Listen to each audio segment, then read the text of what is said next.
ভালোবাসার জায়গা মদিনা ভালো লাগার জায়গা মদিনা আমাদের জীবনে অনেক বেশি গোনা আমাদের জীবনে অনেক বেশি গোনা তাই হাবিবের কদম ছাড়ব না ভালো লাগার জায়গা মদিনা একদিন কবর যাব কেউ তো যাবে না একদিন কবর যাব কেউ তো যাবে না যাবে আমার শাহে মদিনা ভালো লাগার জায়গা মদিনা জোরে বলেন একবার তাকবীর দেন নারায়ে তাকবীর নারায়ে তাকবীর সিলসিলায়ে হক পুরপুরা শরীফ সিলসিলায়ে হক পুরপুরা শরীফ নারায়ে তাকবীর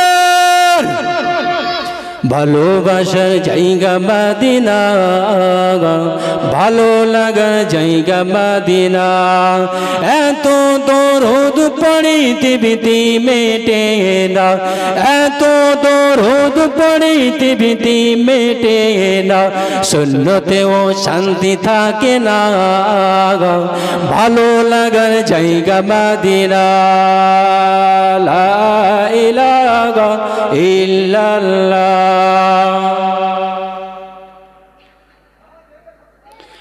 লা ইলাহা ইল্লাল্লাহ মুহাম্মাদুর রাসূলুল্লাহ আদম নবী সফিউল্লাহ মুসা নবী কালিমুল্লাহ ইব্রাহিম নবী খলিলুল্লাহ আমাদের নবী হাবিবুল্লাহ লা ইলাহা ইল্লাল্লাহ লা ইলাহা ইল্লাল্লাহ লা ইলাহা ইল্লাল্লাহ মুহাম্মাদুর রাসূলুল্লাহ হাসবি রব্বি জাল্লাল্লাহ মা ফি কলবি গায়রুল্লাহ নূর মুহাম্মদ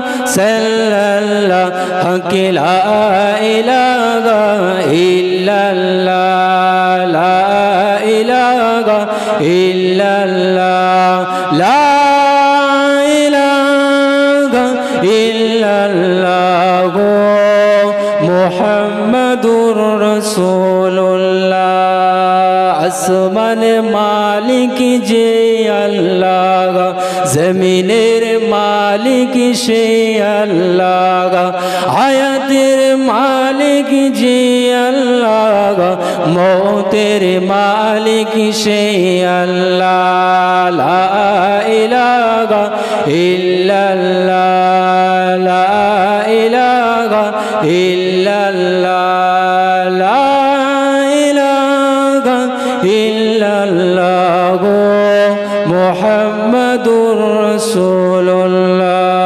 আল্লাহুম্মা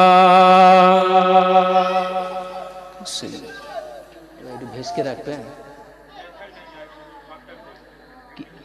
একদম পাক মারবেন বেশ কয় আছে ঠিক আছে হরবা কি তসব্বুর ও মদিনে की गली हो गुरुया दे मोहम्मद ओ मेरे दिल में बसी हो गरुआ की तसव्वुर ओ मदीने की गली हो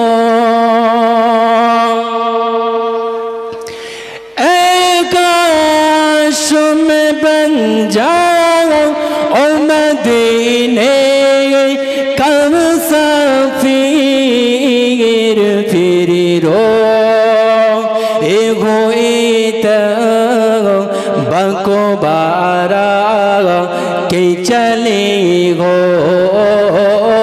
घरों के तसव्वुर ओ मदीने की गली हो रोया दे मोहम्मद के मेरे दिल में बसी हो ला इलाहा इल्लल्लाह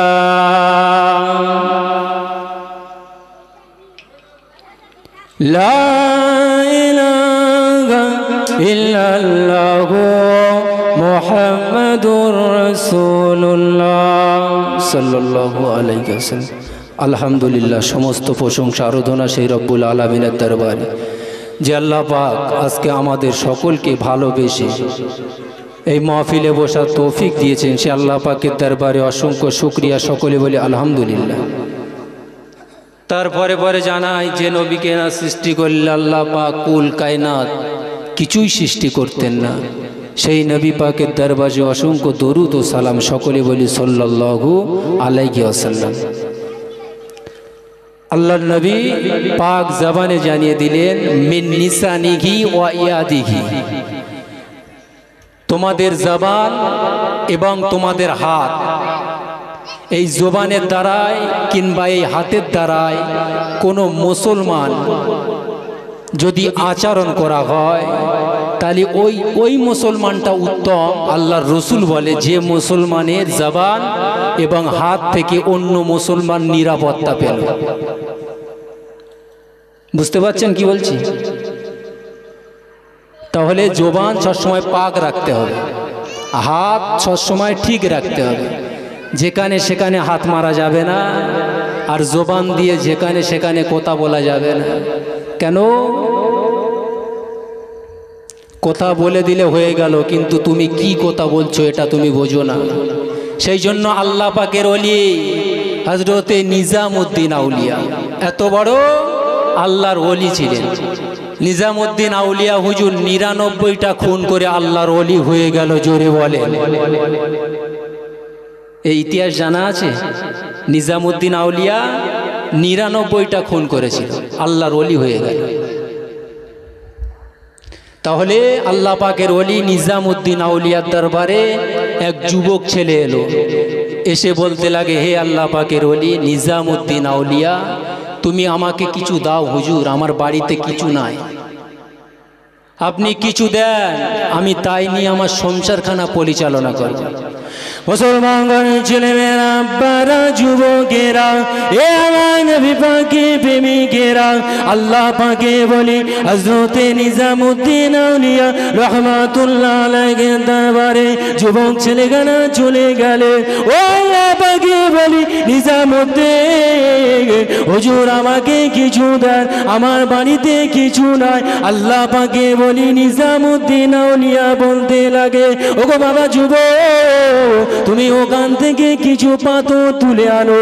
ওই যুবক ছেলেখানা কিছু পাথর তুলে আল্লাহ পাকে বলি হযরতে নিজামউদ্দিন আউলিয়া রাহমাতুল্লাহ আলাইহি হাতে দিয়ে দিল।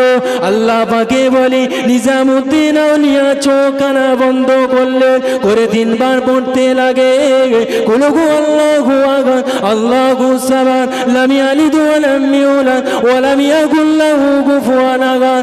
এই যুবকেরা আল্লাহ পাকে বলি হযরতে নিজামউদ্দিন আউলিয়া যেনা সূরা ইখলাস পড়ে 3 বার ওই মাটির টুকরায় ফুঁক দিতে লাগে, সঙ্গে সঙ্গে ওই মাটি খানা সোনায় পরিণত হয়ে গেল।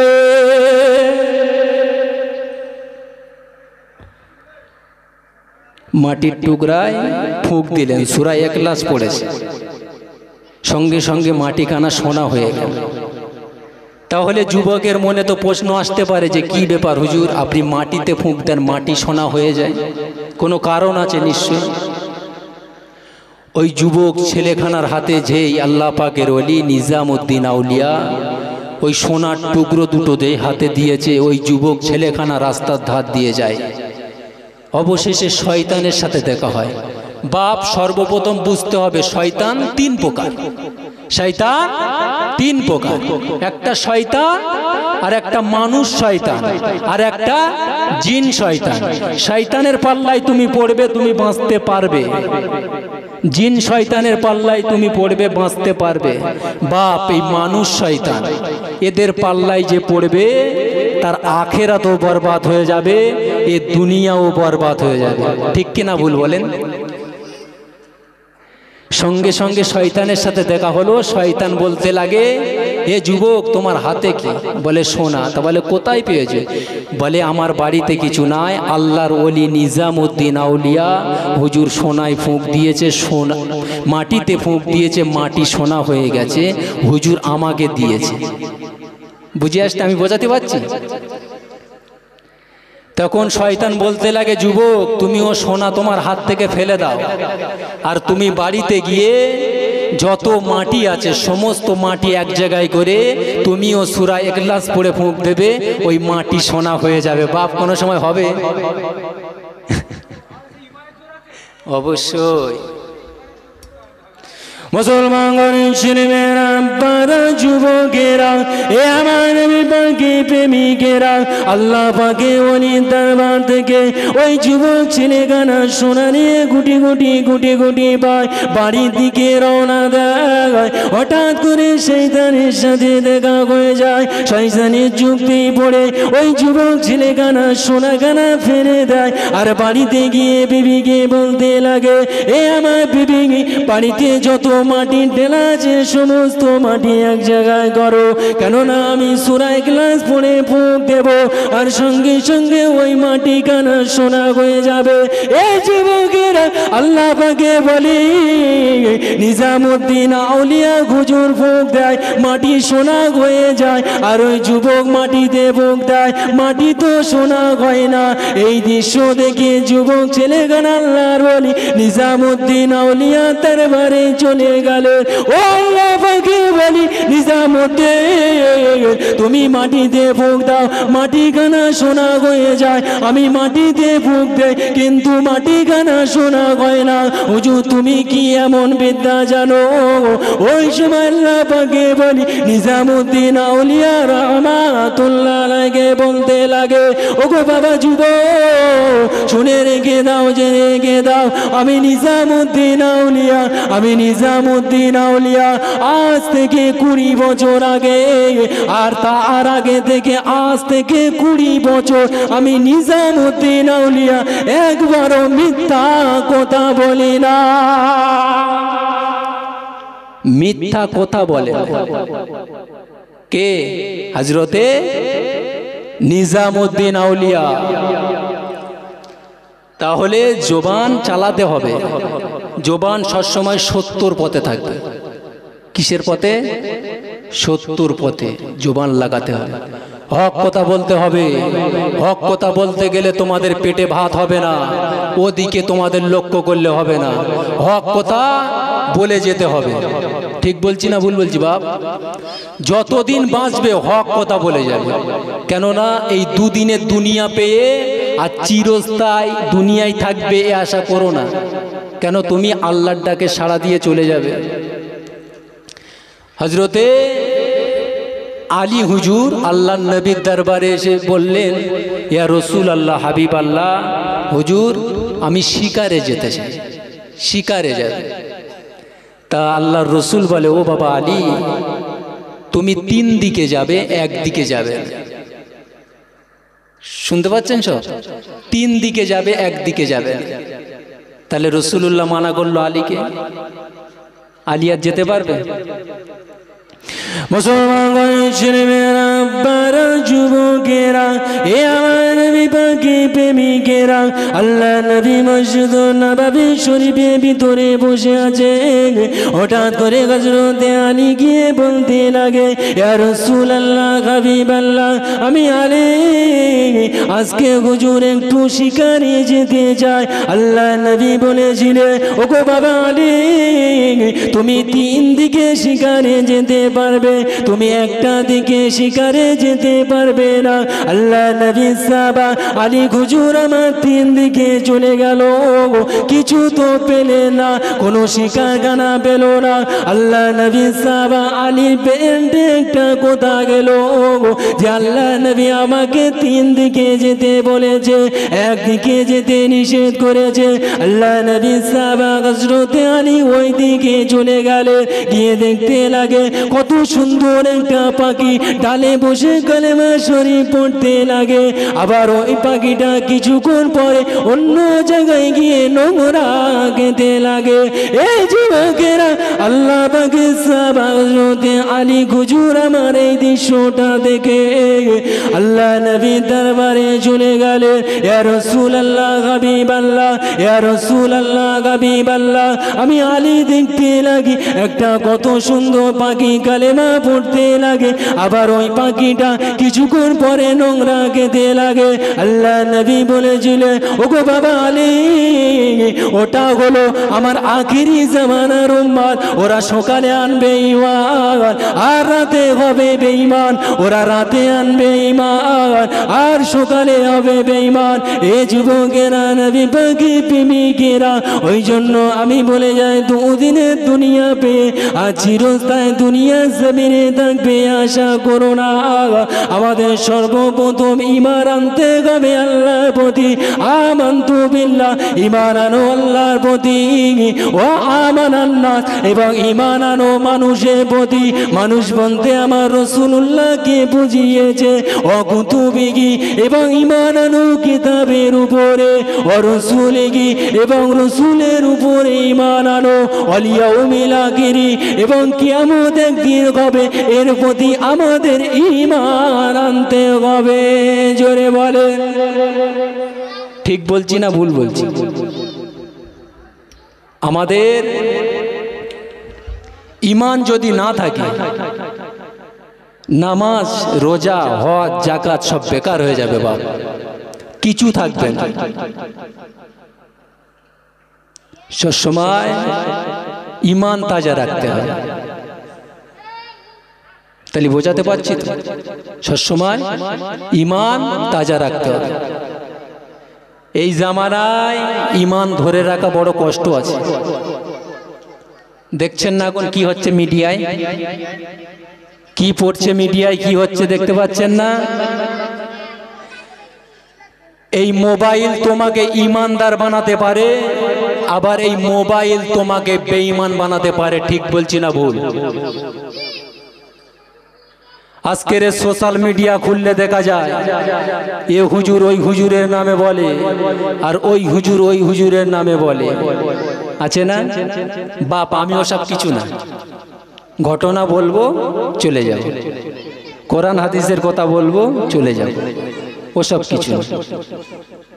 আমার আবার বিশেষ করে ভয় লাগে যে আমি এই জলসা করছি আর তোমরা শুনছো, কিন্তু তোমরা না যদি নামাজ পড়ো আমার কিন্তু গুনাহ হবে, আমি আল্লাহর কাছে হিসাব দিতে পারবো না। বুঝে আসতেছে? আমি আল্লাহর কাছে হিসেব দিতে পারবো না। ওই জন্য চিন্তা করি, আমি ওয়াজ করি, কত মানুষ ওয়াজ শোনে, আর তারা কেউ না যদি নামাজ পড়ে আমি তো আল্লাহর জান্নাতে যেতে পারবো না। একবার তাকবীর দেন দেখি, নারায়ে তাকবীর, নারায়ে তাকবীর। সিলসিলায়ে হক ফুরফুরা শরীফ, দাদা পীরের হক সিলসিলা, দাদা পীরের হক সিলসিলা, আল কোরআনের আলো, নারায়ে তাকবীর।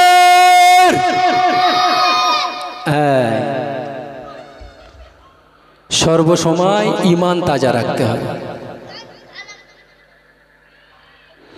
মুসলমান গণের ছেলেমেয়েরা, আব্বারা, যুবকেরা, এ আমার নবী পাকের প্রেমিকেরা, আমাদের নবী পাককে, আমার রাসূলুল্লাহকে আল্লাহ পাক পৃথিবীর জমিনে মডেল করে পাঠিয়েছে। এ যুবকেরা, তরুণেরা, বাপেরা, আমাদের নামাজ পড়তে হবে, রাসূলুল্লাহকে ফলো করতে হবে, আমাদের দুনিয়া করতে হবে, রাসূলুল্লাহকে ফলো করতে হবে, আমাদের ব্যবসা করতে হবে, হবে, রসুল্লাহকে ফলো করতে হবে, আমাদের রোজা রাখতে হবে, রসুল্লাহকে ফলো করতে হবে।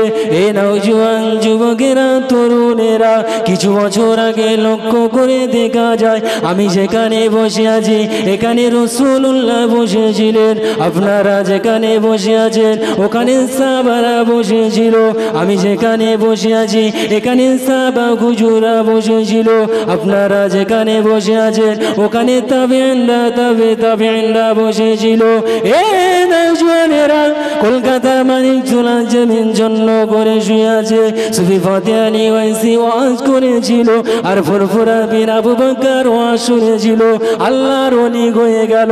ফুরফুরা বিন ওয়াজ করেছিল, বসিরহাটের জমিন ধন্য করে শুয়ে আছে, আল্লামা গিন রুহুল আমিন রাহমাতুল্লাহ আলাইহি ওয়াজ শুনেছিল, আল্লাহ পাকে ওলি হয়ে গেল। এ নওজোয়ানেরা, বসিরহাটের আল্লামা রুহুল আমিন রাহমাতুল্লাহ আলাইহি ওয়াজ করেছে, আমাদের ফুরফুরা জমিন ধন্য করে শুয়ে আছে, মেজে হুজুর আবু জাফর সিদ্দিকী রাহমাতুল্লাহ আলাইহি ওয়াজ শুনেছিল, আল্লাহ পাকে ওলি হয়ে গেল। আল্লাহ পাকের ওলি মেজে হুজুর পীর কেবলা রাহমাতুল্লাহ আলাইহি ওয়াজ করেছিল, আমার আপনার পীর, আমার আপনার মুর্শিদ ডাক্তার আব্দুল রাজ্জাক সাহেব হুজুর এরেন্ডা জমিন ধন্য করে শুয়ে আছে, আল্লাহর ওলি হয়ে কবরে শুয়ে আছে। বুঝে আসতে? এরেন্ডায় আব্দুল রাজ্জাক সাহেব হুজুর আছে না? ওয়াজ শুনতে হবে আর আমল করতে হবে। বাপ, এই ওয়াজ শুনিয়া তুমি যদি রাতে ঘুমিয়ে যদি ফজরের নামাজ না পড়ো, বাপ কোনো কাজে আসবে না, বেকার হয়ে যাবে। আর নামাজ ছাড়া জান্নাতে যেতে পারবে না কেউ। বুঝে আসতে? নামাজ ছাড়া যদি জান্নাতে যাওয়া যেত, এত মানুষের নামাজ পড়তো না, কোনো মতে যাওয়া যাবে না। কেন? জান্নাতের চাবি নামাজ, আর নামাজের চাবি ওযু। ওযু ঠিক মতন যদি হয়, তোমার নামাজও ঠিক মতন হবে, আর নামাজ যদি ঠিক মতন হয়, আল্লাহ জান্নাতে তুমি প্রথম কাতারে যাবে। জোরে বলে। অনেক আলেম মাওলানা ওয়াজ করে যে নামাজ না পড়ে ও জান্নাতে যাচ্ছে। বাপ, তাহলে আমি নিজে তো নামাজ পড়তাম না, নামাজ না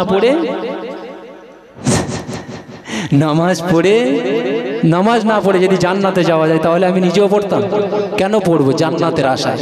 ওই জন্য আমরা নামাজ পড়ি। এই বুড়ানগড়ের মানুষ, কত মানুষ নামাজ পড়ে, একটাই উদ্দেশ্য, আল্লাহকে খুশি করার উদ্দেশ্য। জোরে বলেন দরুদ শরীফ। আল্লাহুম্মা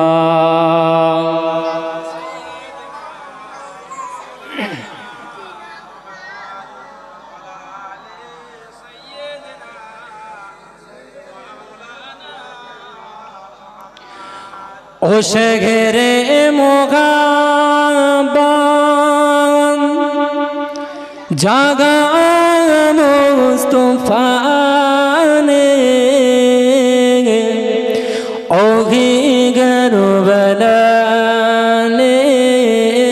কদিন চাগতা है ओ सोने से तंकर ओ चांदी से माटी नजर बस है तेरे को दिल चाहता ने जिगा दे मोहब्बत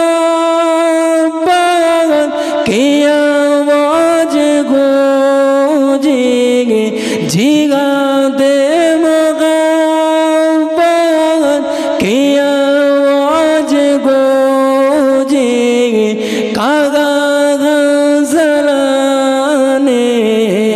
ए दुल्हन से अफाने जो पूछा नबी ने के कुछ घर भी छोड़ा तो सीधे के अकबर के होठों पे आया हमालो दौलत ओ जा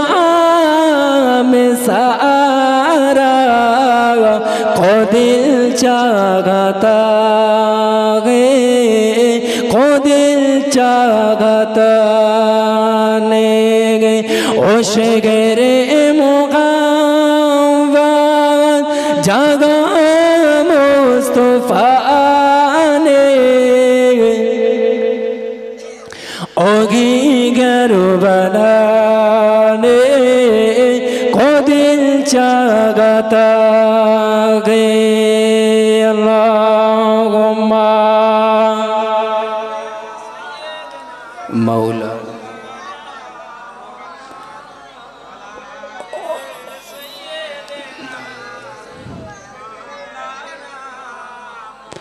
लाए तशरीफ दुनिया में खैरुल वरा अक़बा तिल गुवा आपने सामने कुफर अबसर से सो पाने लगेंगे आगे जब मुस्तफ़ा आपने सामने